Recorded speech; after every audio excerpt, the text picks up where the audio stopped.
I told my wife, Cara, when I married her, I'm the luckiest man alive. I thought I was.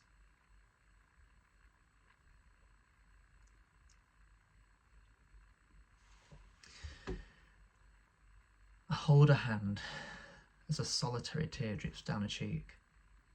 The nurse moves slowly, shuffling into the room behind some equipment. She asks Cara some questions, the same questions had already been asked 1,000 times since we arrived, but somehow now they seem more purposeful. What happened? When did the bleeding start? How many weeks are you? And I can tell the nurse is deliberately hiding any emotion. She doesn't smile. Of course she doesn't. Why would she? But not smiling isn't just absence of a smile, it's the opposite of smiling. It means that whatever we're about to find out is unlikely to be good. The wedding we were at yesterday seemed weeks ago now. Cara's so excited about being a bridesmaid. As she walked down the aisle, my heart melted as she covered her 11-week bump. Which isn't even a bump, by the way, you'd never notice, but she hid it anyway, in the way that only expectant mothers do. A wedding isn't an easy place to keep a pregnancy secret. Everyone questioned you why you're not drinking. Not me, I was wankered, but Cara was on the water.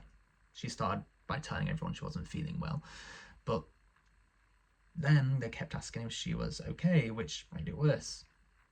Pacing herself only encouraged a chorus of, "Come on, it's a party, let your hair down." She finished by just telling everyone she'd stopped drinking, which brought some unwelcome sympathetic remarks about her previous alcohol habits. Eventually she agreed they probably had a point. The nurse tells us the doctor will arrive shortly. Shortly seems like forever. We don't talk. We barely move. I continue to stroke her hand as if the soothing motion will ease her pain somehow. It won't. Eventually I try to engage in some small talk to take her mind off things. I tell her how I thought the service was beautiful yesterday and how pretty she was in her dress. She forces a smile but doesn't respond. She doesn't even want to remember the wedding. I love weddings, but they always finish too soon. The final hour of last night I was trying to work out how many more rounds I could still buy. Cara told me to watch how much I was drinking. I snuck to the bar when she wasn't around and ordered 2 vodkas and lemonade. Both for me. As I stood there holding both drinks, I noticed Cara enter the room, quickly jumped into a conversation with the bride's elderly grandparents. I'd never met them before. They like my bow tie. Cara sees me.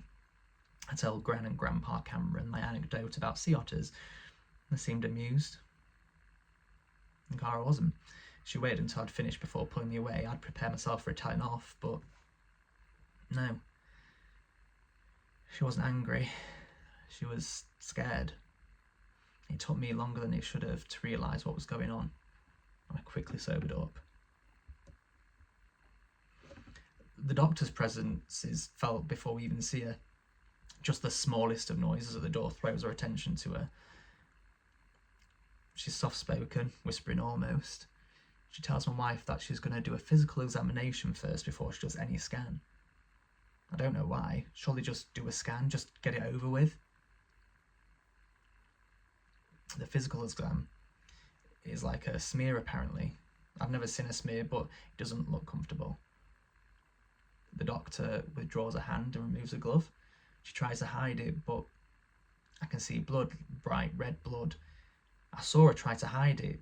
Was she trying to hide it because there's something she doesn't want us to know, or is she trying to hide it so as not to worry us? Was she even trying to hide it at all? That she was. I'm sure she was. She prepares the ultrasound.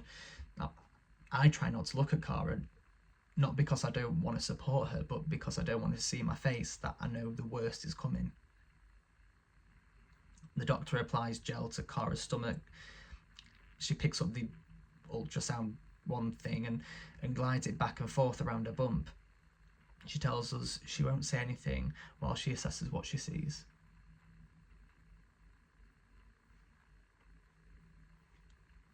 Silence.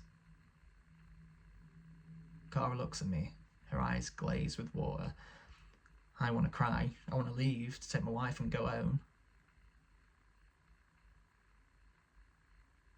The silence ends. The doctor adjusts her glasses around her nose and points to the screen. There's your little one there. Cara inhales. And there's the heartbeat. The heartbeat, the faintest of little drums, echoes around the room. I grasp Cara's hand even tighter than before. I was right. I am the luckiest man alive.